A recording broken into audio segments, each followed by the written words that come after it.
Hello అండి, welcome to Shri kitchen. ఈ రోజు మన కిచెన్ లో 4 రకాల పచ్చడి రెసిపీస్ చూపిస్తున్నానండి. టేస్ట్ లో ఒక దాని మించి ఒకటి ఉంటాయి. ఈ చలికాలంలో వేడి వేడి అన్నంలోకి కాస్త నెయ్యి వేసుకుని పచ్చడి వేసుకొని తింటే రుచి అద్భుతంగా ఉంటుంది కదా. సో ఇంకా లేట్ చేయకుండా ఈ 4 రకాల పచ్చడి రెసిపీస్ ప్రాసెస్ ఏంటో వీడియోలోకి వెళ్ళి చూద్దాము. ముందుగా వంకాయ దోసకాయ పచ్చడి చూద్దాము.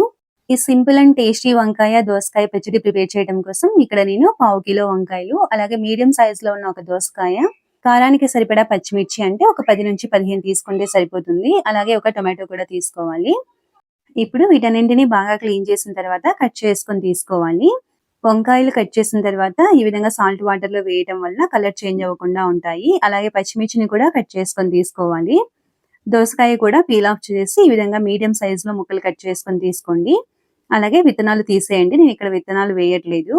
సైజ్ చూడండి, ఈ విధంగా మీడియం సైజ్ లో ఉండేటట్టు ముక్కలుగా కట్ చేసుకొని తీసుకోవాలి. అలాగే టొమాటోని కూడా కట్ చేసుకుని రెడీగా పక్కన పెట్టేసేయండి. ఇప్పుడు ప్యాన్ లోకి 2 టీ స్పూన్ల ఆయిల్ వేసి, ఆయిల్ కొద్దిగా హీట్ అయిన తర్వాత ఇందులోకి ముందుగా పచ్చిమిర్చిని వేసి జస్ట్ లైట్ గా ఒక 2 నిమిషాల పాటు ఫ్రై చేసుకోవాలి.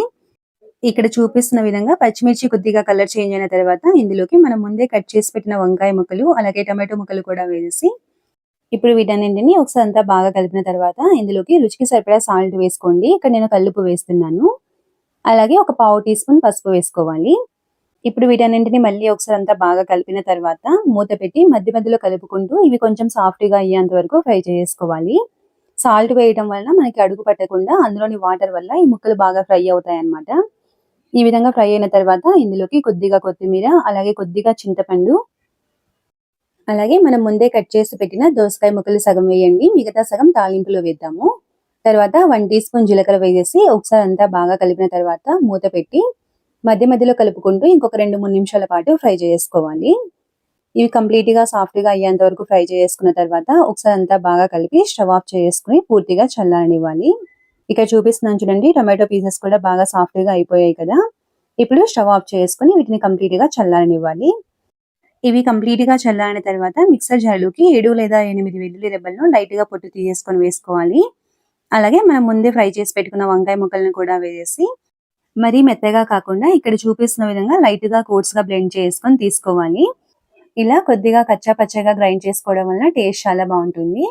ఇప్పుడు ఈ పచ్చడికి తాలింపు వేయడం కోసం ముందుగా ప్యాన్ లోకి 2 టేబుల్ స్పూన్ల ఆయిల్ వేసి ఆయిల్ బాగా హీట్ అయిన తర్వాత పోపు దినుసులు, ఎండుమిర్చి వేసుకోవాలి.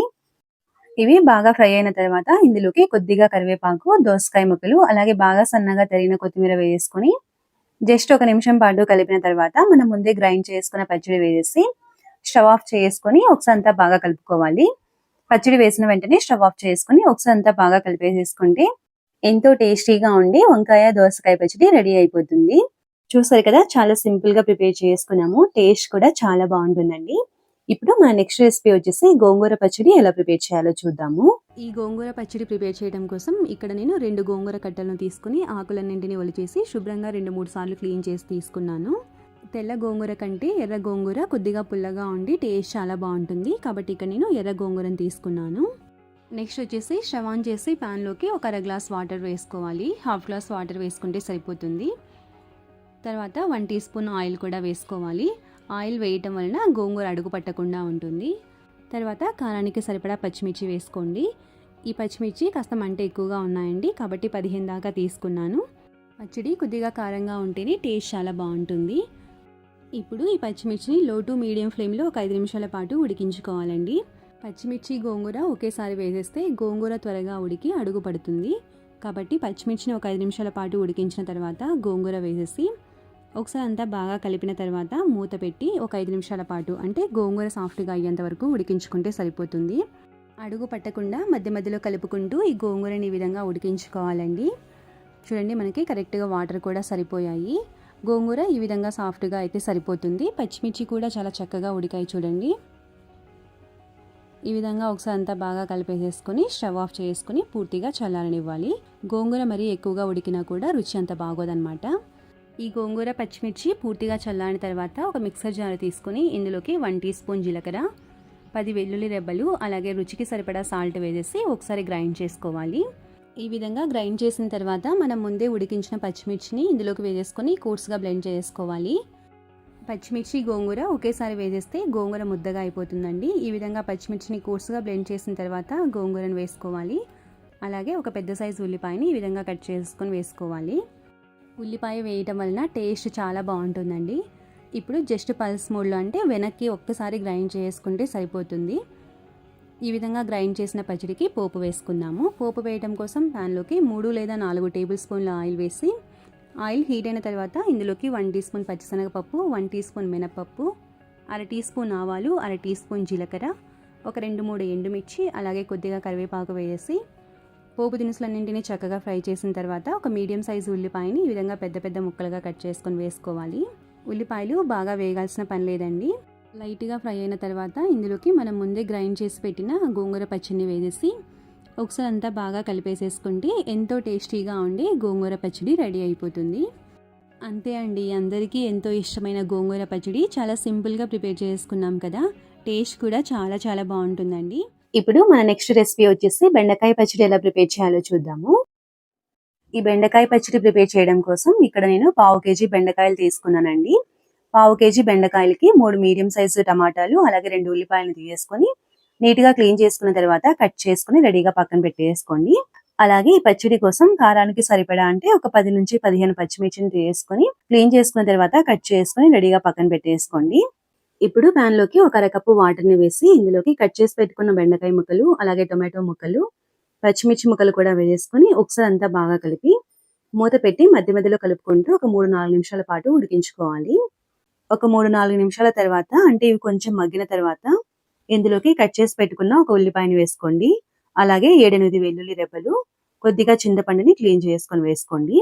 అలాగే కొంచెం కొత్తిమీర, రుచికి సరిపడా సాల్ట్, 1/2 టీ స్పూన్ పసుపు వేసుకొని ఒకసారి అంతా బాగా కలిపి ఇంకా పూర్తిగా మగ్గేంత వరకు ఉడికించుకోవాలి. ఒకసారి వాటర్ని చెక్ చేసుకోండి, లేకపోతే కొంచెం వాటర్ని యాడ్ చేసుకుంటే సరిపోతుంది. జస్ట్ ఒక 1/2 కప్పు వాటర్ పోసి మూత పెట్టి మధ్య మధ్యలో కలుపుకుంటూ ఈ ముక్కలన్నీ బాగా సాఫ్ట్గా అయ్యేంత వరకు ఉడికించుకోవాలి. ఇక్కడ చూపిస్తున్నాను చూడండి, ఈ విధంగా బాగా ఉడికిన తర్వాత కొంచెం వాటర్ ఉన్నాయి కదా, ఇప్పుడు మూత పెట్టకుండా ఒక 2 నిమిషాల పాటు ఫ్రై చేసుకుంటే వాటర్ అన్ని పోతాయి. ఇలా వాటర్ అన్ని పోయేంత వరకు ఫ్రై చేసుకున్న తర్వాత స్టవ్ ఆఫ్ చేసుకుని పూర్తిగా చల్లారనివ్వాలి. ఇవి కంప్లీట్ గా చల్లారిన తర్వాత పచ్చిమిర్చిని ఒకటి సపరేట్ చేసుకుని మిక్సర్ జార్లోకి వేసి అర టీ స్పూన్ జీలకర్ర కూడా వేసుకొని ఈ విధంగా గ్రైండ్ చేసుకున్న తర్వాత ఇందులోకి బెండకాయ ముక్కలు, అలాగే టొమాటో ముక్కలు కూడా వేసేసుకొని కొంచెం కోర్స్గా గ్రైండ్ చేసుకోవాలి. జస్ట్ పల్స్ మోడ్లో గ్రైండ్ చేసుకోవాలండి. మనకి అక్కడక్కడ ముక్కలు కనిపిస్తుంటే తినేటప్పుడు చాలా బాగుంటుంది. తర్వాత ఇందులోకి ఒక ఉల్లిపాయని కూడా కట్ చేసుకొని వేసేసుకొని జస్ట్ పల్స్ మోడ్లో గ్రైండ్ చేసుకోవాలి. ఇక చూపిస్తున్నాను చూడండి, ఈ విధంగా గ్రైండ్ చేసుకుంటే సరిపోతుంది. సేమ్ మనకి రోల్లో నూరితే ఎలా అయితే ఉంటుందో అలాగే ఉంటుంది. అంతే అండి, చాలా సింపుల్ గా బెండకాయ పచ్చడి ప్రిపేర్ చేసుకున్నాం కదా. ఈ బెండకాయ పచ్చడి రాగి సంగటిలోకి కూడా చాలా టేస్టీగా ఉంటుందండి. ఇప్పుడు మన నెక్స్ట్ రెసిపీ వచ్చేసి కరివేపాకు పచ్చడి ఎలా ప్రిపేర్ చేయాలో చూద్దాము. ఈ పచ్చడిని ప్రిపేర్ చేయడం కోసం నిమ్మకాయ సైజ్ అంత చింతపండుని తీసుకుని ఒక టీ గ్లాస్ నిండుగా వాటర్ని వేసి నానబెట్టి ఉంచుకోవాలి. నెక్స్ట్ వచ్చేసి కారానికి సరిపడా ఎండుమిర్చిని తీసుకోవాలి. నేను ఇక్కడ ఒక 20 కాయల దాకా తీసుకున్నానండి. కారాన్ని బట్టి కొంచెం అటు ఇటుగా వేసుకుంటే సరిపోతుంది. వీటికి తొడిమలు తీసేసి మధ్యలోకి కట్ చేసుకొని తీసుకోవాలి. అలాగే ఒక 3 మీడియం సైజు ఉల్లిపాయలని తీసుకొని ఈ విధంగా పెద్ద సైజు ముక్కలుగా కట్ చేసుకొని తీసుకోవాలి. నెక్స్ట్ వచ్చేసి ఒక కప్పు నిండుగా కరివేపాకుని తీసుకొని నీట్గా క్లీన్ చేసి తీసుకోవాలి. ఇప్పుడు పచ్చడి ప్రిపేర్ చేయడం కోసం ముందుగా స్టవ్ ఆన్ చేసి ప్యాన్లోకి 1 టేబుల్ స్పూన్ ఆయిల్ వేసుకోవాలి. ఆయిల్ బాగా హీట్ అయిన తర్వాత ఇందులోకి 2 టీ స్పూన్ల ధనియాలు, 1 టీ స్పూన్ జీలకర్ర, అర టీ స్పూన్ ఆవాలు, 1/2 టీ స్పూన్ మెంతులు, ఒక 10-15 మెంతులు వేసేసుకుంటే సరిపోతుందండి. ఎక్కువ వేసుకున్నా కూడా చేదు వచ్చేస్తుంది. ఇప్పుడు వీటిని లో టు మీడియం ఫ్లేమ్లో ఒక 2 నిమిషాల పాటు చక్కగా ఫ్రై చేసిన తర్వాత ఇందులోకి ఎండుమిర్చిని వేసుకోవాలి. ఎండుమిర్చి వేసిన తర్వాత ఒక 2-3 నిమిషాల పాటు లో ఫ్లేమ్లోనే చక్కగా ఫ్రై చేసుకుంటే సరిపోతుంది. ఇలా కలర్ చేంజ్ అయ్యేంత వరకు ఫ్రై చేసుకున్న తర్వాత స్టవ్ ఆఫ్ చేసుకుని వీటిని పూర్తిగా చల్లారనివ్వాలి. ఇవి పూర్తిగా చల్లారిన తర్వాత ఒక మిక్సర్ జార్లోకి ట్రాన్స్ఫర్ చేసుకోవాలి. తర్వాత ఇదే ప్యాన్లోకి 1 టీ స్పూన్ ఆయిల్ వేసి ఆయిల్ హీట్ అయిన తర్వాత ఒక కప్పు కరివేపాకు వేసి 2-3 నిమిషాల పాటు లో టు మీడియం ఫ్లేమ్లో చక్కగా ఫ్రై చేసుకోవాలి. ఇలా కొద్దిగా ఫ్రై చేయడం వలన పచ్చివాసన లేకుండా పచ్చడి చాలా టేస్టీగా ఉంటుంది. ఇక్కడ చూపిస్తున్నాను చూడండి, ఈ విధంగా ఫ్రై అయిన తర్వాత స్టవ్ ఆఫ్ చేసుకుని ఈ కరివేపాకుని కూడా చల్లారనివ్వాలి. ఇవన్నీ పూర్తిగా చల్లారిన తర్వాత మిక్సర్ జార్లోకి రుచికి సరిపడా సాల్ట్ వేసుకోవాలి. అలాగే 4-5 వెల్లుల్లి రెబ్బల్ని కూడా వేసుకొని ఇక్కడ చూపిస్తున్న విధంగా గ్రైండ్ చేసుకున్న తర్వాత ఇందులోకి ముందే నానబెట్టి ఉంచుకున్న చింతపండుని వాటర్తో సహా వేసేసుకోవాలి. నెక్స్ట్ వచ్చేసి ఇందులోకి కరివేపాకును కూడా వేసి కొద్దిగా కోర్స్గా గ్రైండ్ చేసుకోవాలి. మరీ మెత్తగా కాకుండా ఇక్కడ చూపిస్తున్న విధంగా కోర్స్గా బ్లెండ్ చేసుకొని ఒకసారి టేస్ట్ చెక్ చేసుకోవాలి. ఉప్పు సరిపోకపోతే ఈ టైంలో వేసుకోవచ్చు. తర్వాత ఇందులోకి మనం ముందే కట్ చేసి పెట్టుకున్న ఉల్లిపాయల్ని సాల్ట్ సరిపోకపోతే కొద్దిగా సాల్ట్ని వేసి ఇక్కడ చూపిస్తున్న విధంగా ఉల్లిపాయలు కనిపించే విధంగా కోర్స్గా బ్లెండ్ చేసుకోవాలి.